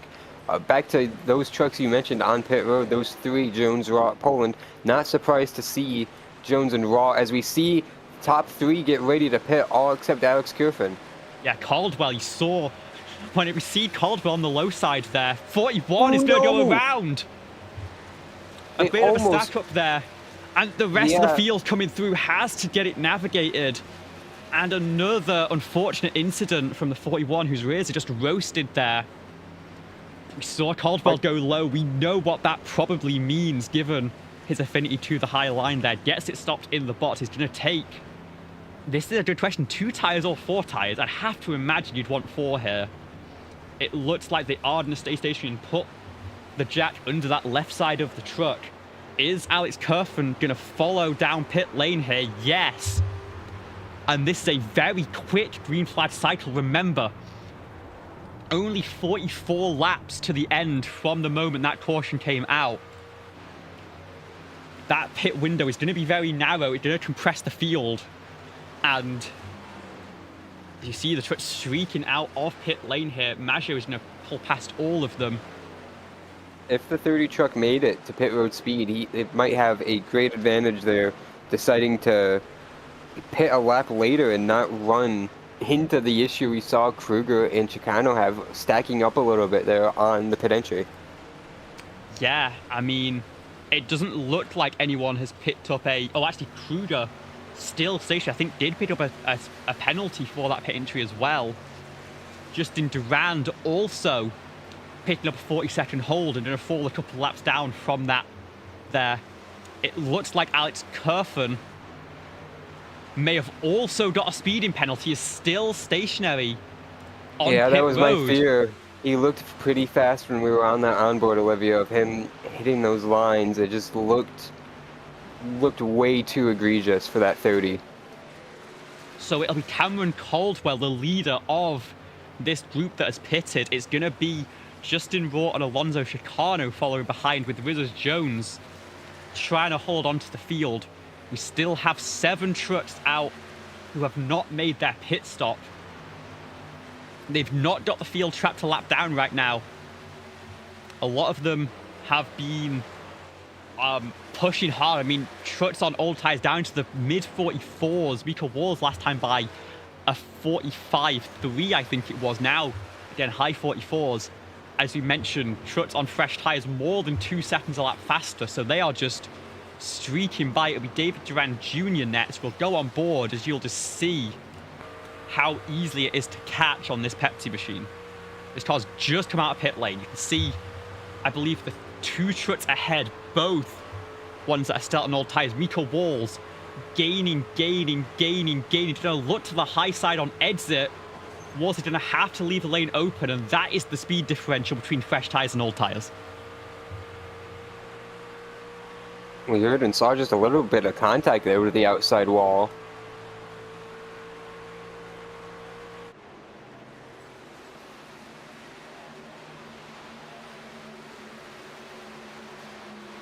Still 6 trucks yet to make a pit stop. Everyone down to Locklear has stayed out in this stint from the caution on lap number 53. And we're curious to see where Maggio falls out here, because he extended a huge amount, was contending in that pack, but this undercut is surely going to put him a huge amount down, unless he's thinking this might be possible to do on the 1 tank of fuel. It's going to be very difficult indeed. But you see, this is the battle. This is the battle for second net P2 if the rest of the field has to pit. Currently 8th position. And Alonso Chicano going around Justin Raw and trying to put sights forward on Cameron Caldwell, who's just half a second up the road right now. Locklear comes down into pit lane, I think. No surprise the short pit there for Justin Raw worked in the short term, but I honestly expected him to be closer to Cameron Caldwell and be able to hold off Alonso Chicano a little bit with how well we saw him run at the beginning of that last stint. Yeah, again, the gap is just 1 lap. Justin Raw and Rivers Jones 1 lap earlier than Caldwell and Chicano. Again, those two very lucky to not get caught up in the traffic on pit entry and to get a nice clean stop. I think the story of tonight is going to be those mistakes coming onto pit road for that final stop, that money stop. You've got to push as much as possible. but we've seen a number of drivers step over the limit and send themselves tumbling down the order.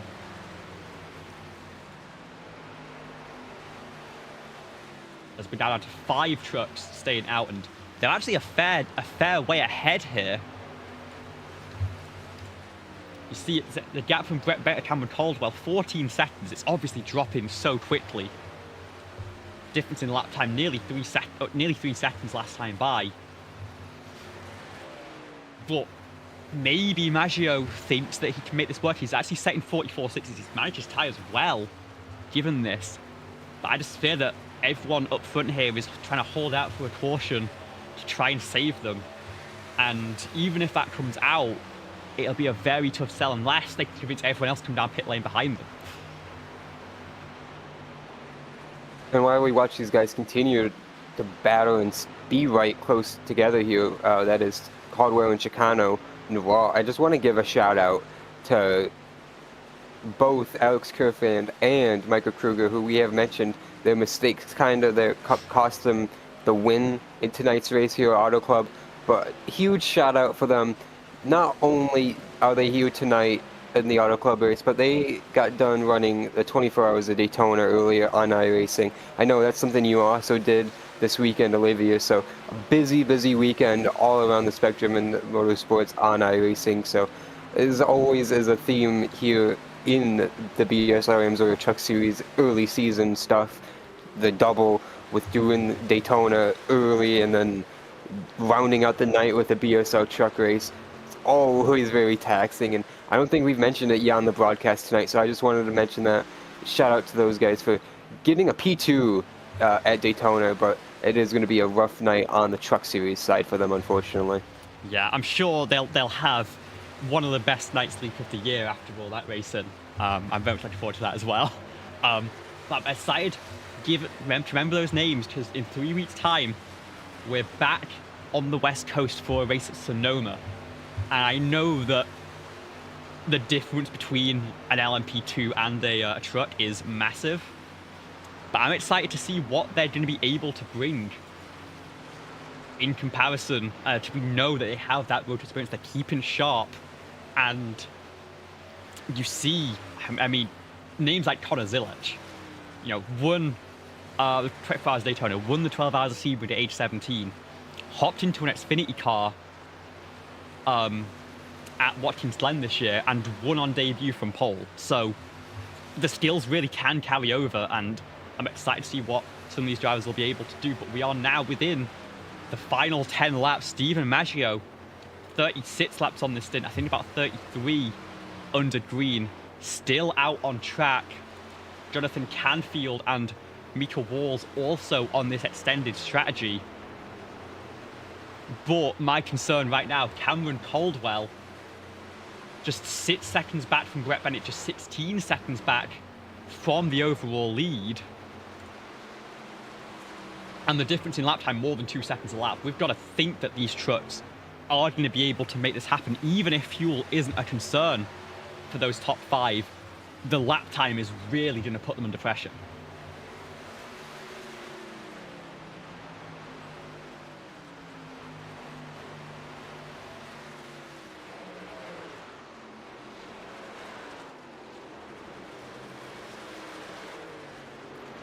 My biggest concern is if these guys up front can even make it on fuel, Maggio and Canfield and Walls.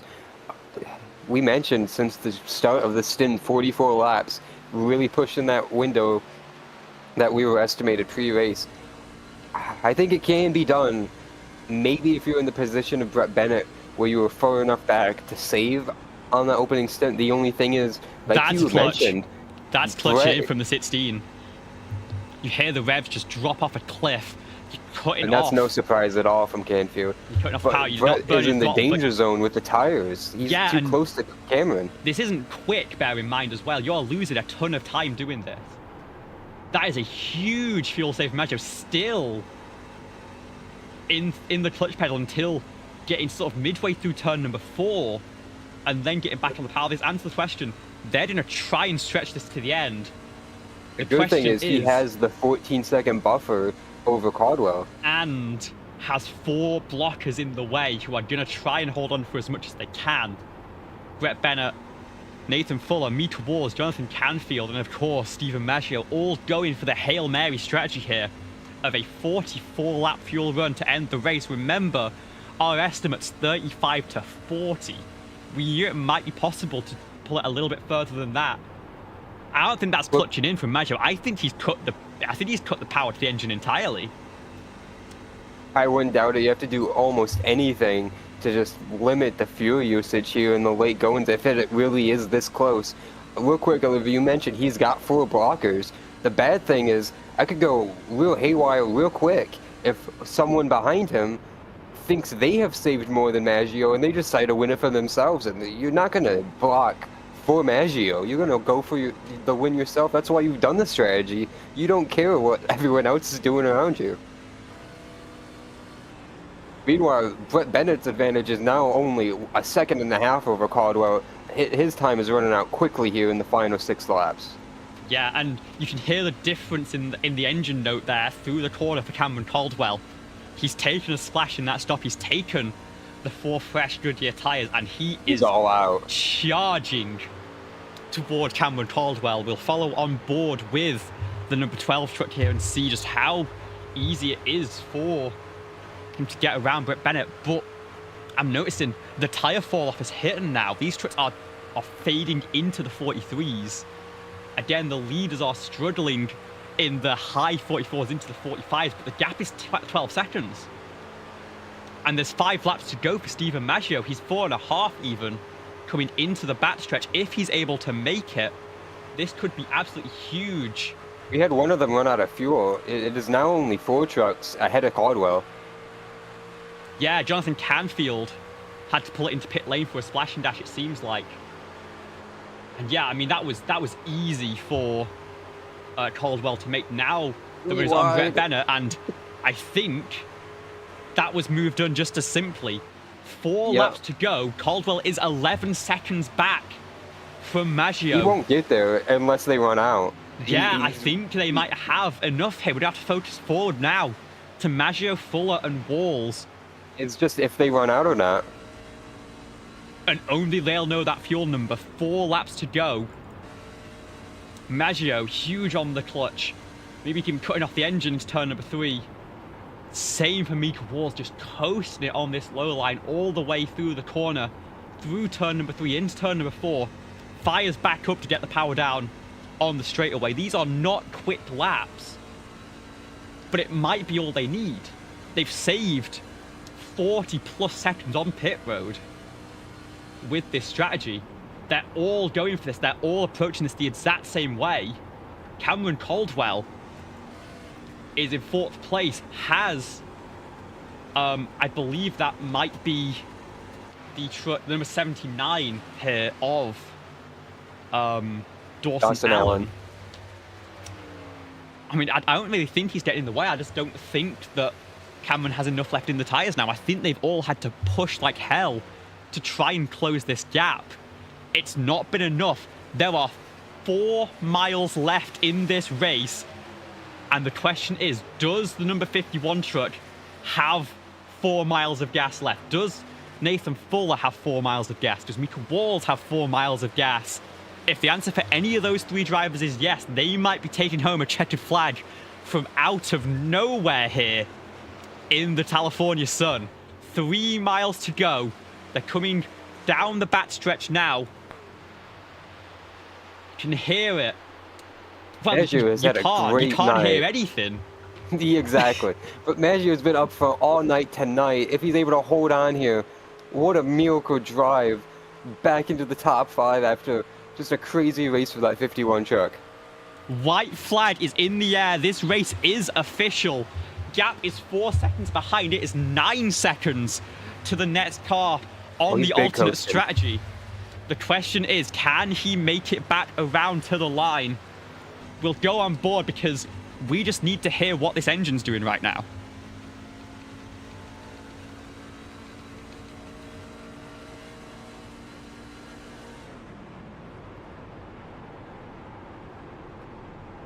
And can he fire it back up? There's the power. It might be gap is 3.5. coming out of turn before, coming to restart zone. We think you can tell how much it means to him. He knows that he's got this.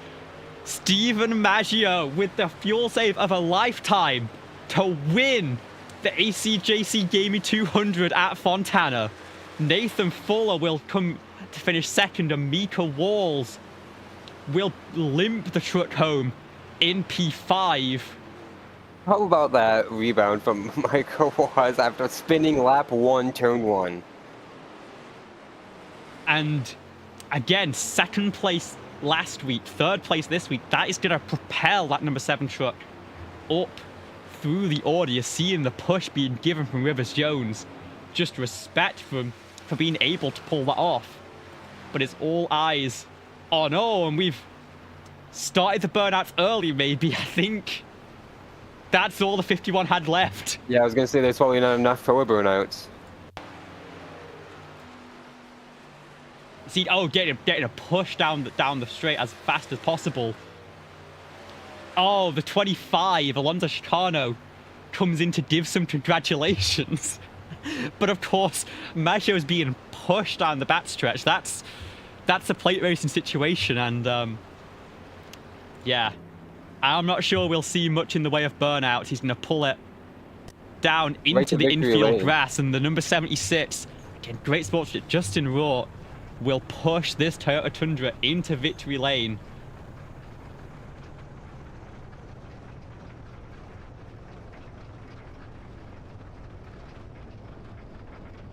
And I don't know what to say. A huge surprise being sprung on most of the field here. And our entire podium completely away from our focus for a lot of that final run. Because we just didn't think it would be possible. Stephen Maggio, Nathan Fuller, Mika Walls take a bow. We'll try and get some words from them in a little bit. But in the meantime, let's have a look at our unofficial race results from tonight's event. It'll be Stephen Maggio, Nathan Fuller, and Mika Walls rounding out that podium on that alternate strategy. Cameron Caldwell and Alonso Chicano dueling to the line for P4. Be 8.8 seconds adrift on that one-stop strategy. Brett Bennett making that fuel save work to finish in P6. Rivers Jones will fall from pole position to finish P7. Justin Raw P8. And then William Kemp and Christopher Smeltzer rounding out your top 10. And my graphics have crashed, so I can't advance the page for the next 10 drivers. It'll be Levi Poland in P11, Josh Coppenall down in 12th, David Durand up 13 spots, so 10 spots to finish 13th, because Smeltzer up 14 to finish inside the top 10 here. Ryan Bodie up into P14, Andrew Davis in 15th, then it'll be Stephen Thornton, Shane O'Neill, Jonathan Canfield, Jacob Locklear, and Dawson Allen rounding out your top 20.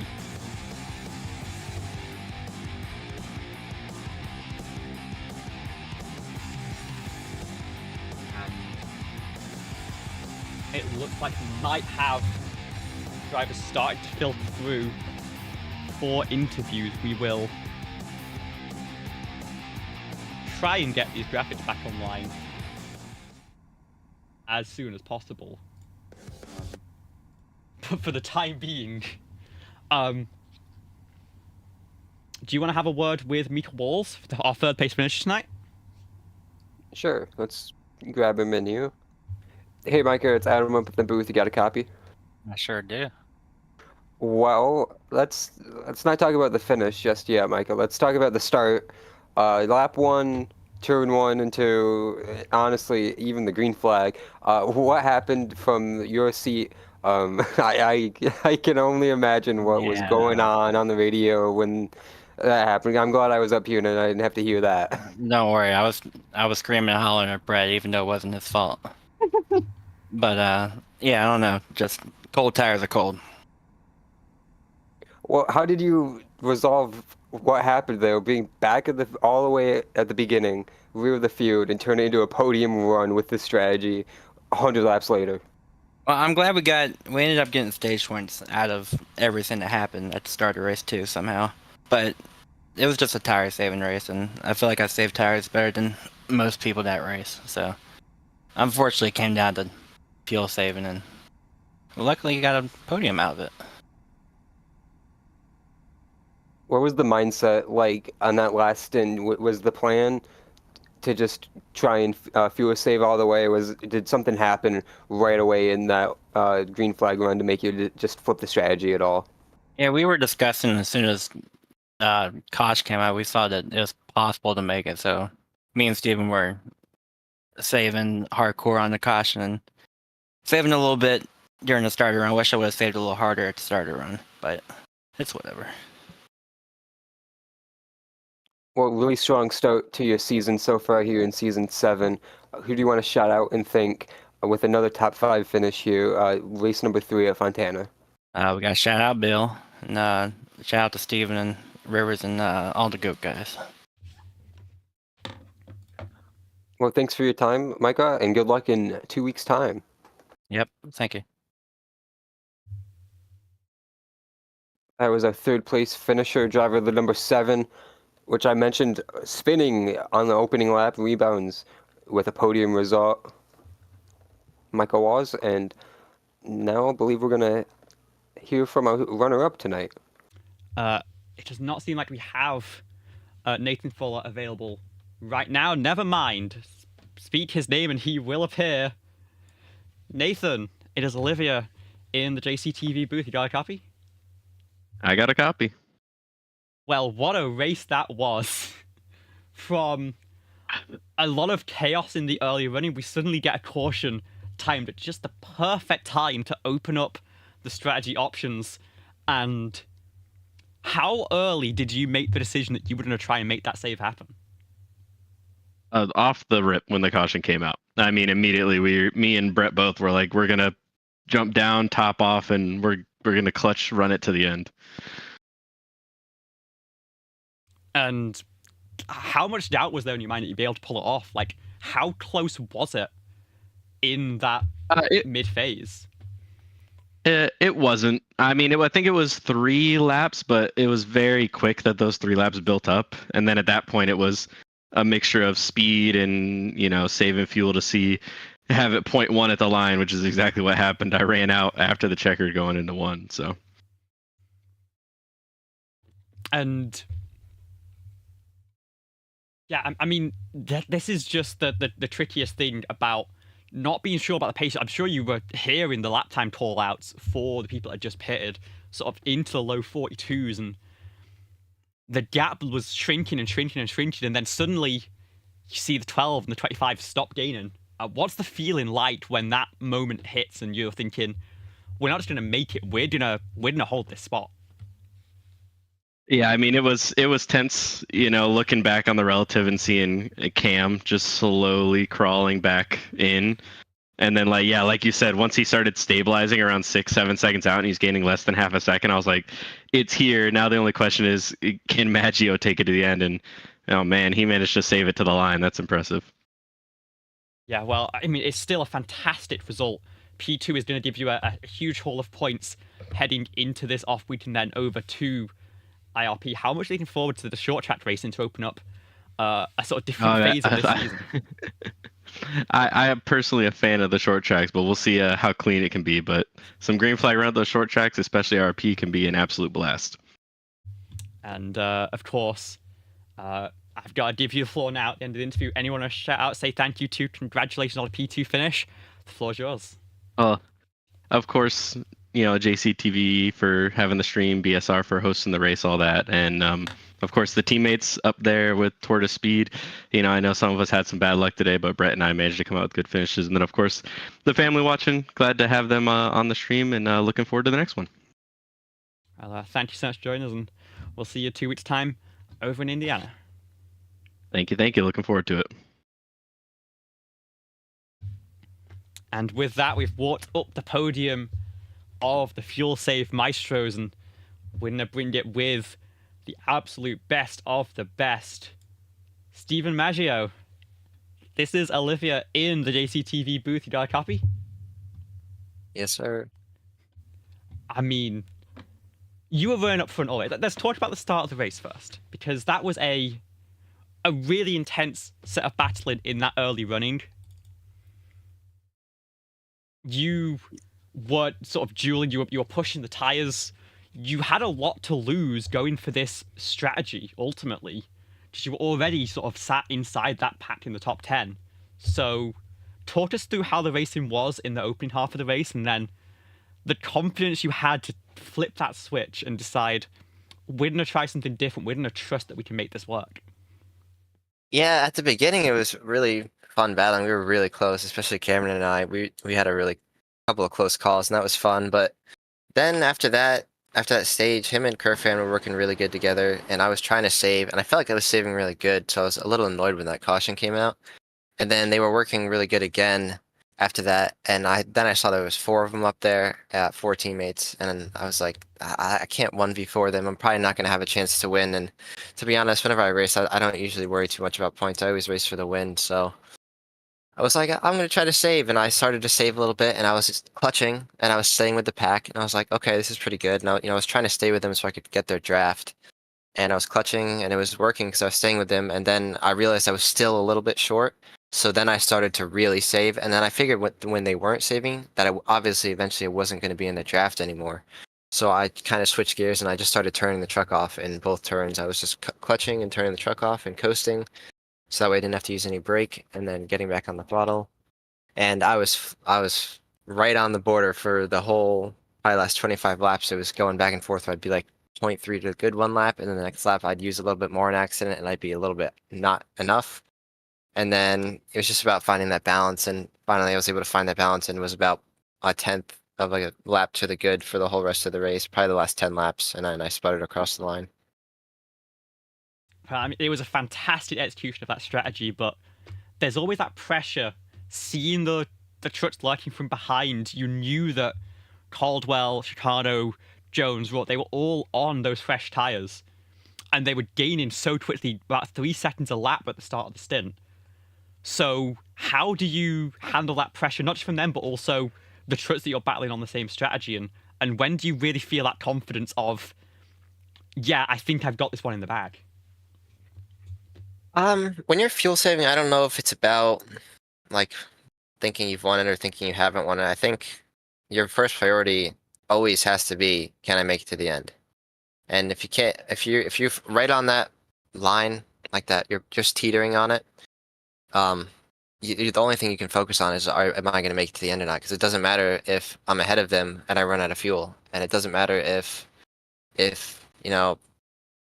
someone passes me, because maybe they're going to end up running out because they used more to pass me. So I was just focused 100% on, am I going to make it to the end? And once you commit to that strategy, there's no going back. So you just have to keep going with it. And I was just every lap, am I going to make it? Am I going to make it?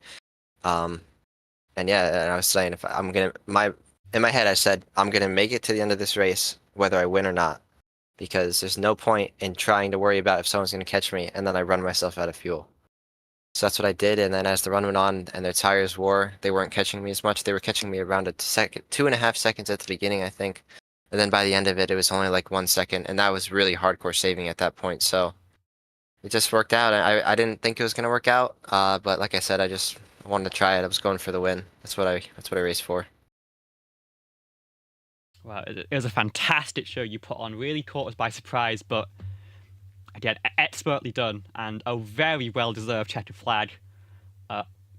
We'll talk very quickly about the calendar coming up. Of course, we have a week off, but then 2 very different tracks to open up the next phase of the season. IRP and Sonoma, our first short track and our first road course. What's your confidence level going into those as you start to, really set off on what could be a very strong campaign for you? Yeah, I'm not huge on the road courses. I have actually never even driven Sonoma, but I got new pedals recently, so I'll try to maybe do a little bit of practice. I don't know. I don't practice that much because I do so many leagues throughout the week that I just kind of just show up on the day. Maybe I'll do a little bit of practice on the day of, but since it's a road course, I might do a little bit more. And then for IRP, I'm pretty confident. I was really good at the short tracks last season. I won USA and I won Richmond. So for there, if I can make that race, I'll be confident, I think. obviously, I think Kerfan and Justin Durand have stepped it up a little bit. They fought me really hard at Richmond, but we'll see. I think that I have a good chance at Richmond for sure, and I still think I can run top 5 at Sonoma if I can just get into a good rhythm. You thank God you got a third pedal in that new set, huh? I'll say that. Yeah, that clutch was used a lot tonight. Well, I mean, congratulations, third winner on the season, and very well deserved here. Anything you want to say? Any shout outs? The floor is yours. Congratulations on a fantastic showing tonight and taking home the Shattered Flag in Fontana. Thank you. Yeah, I'll shout out my team, Goat Inc. Justin Rivers. Justin won the stage tonight, so shout out to him. By like 0.000, that was crazy. And yeah, him, Rivers, Bogey, Micah, Andrew, and I think that is it for my teammates. Shout out Liam Brotherton. He provided the decals for me to be able to make this paint scheme that I ran tonight. And shout out you guys in the booth. Can't wait to go watch it back. Well, thank you so much for joining us and enjoy the night of celebration. Congratulations. Thank you. Have a good one.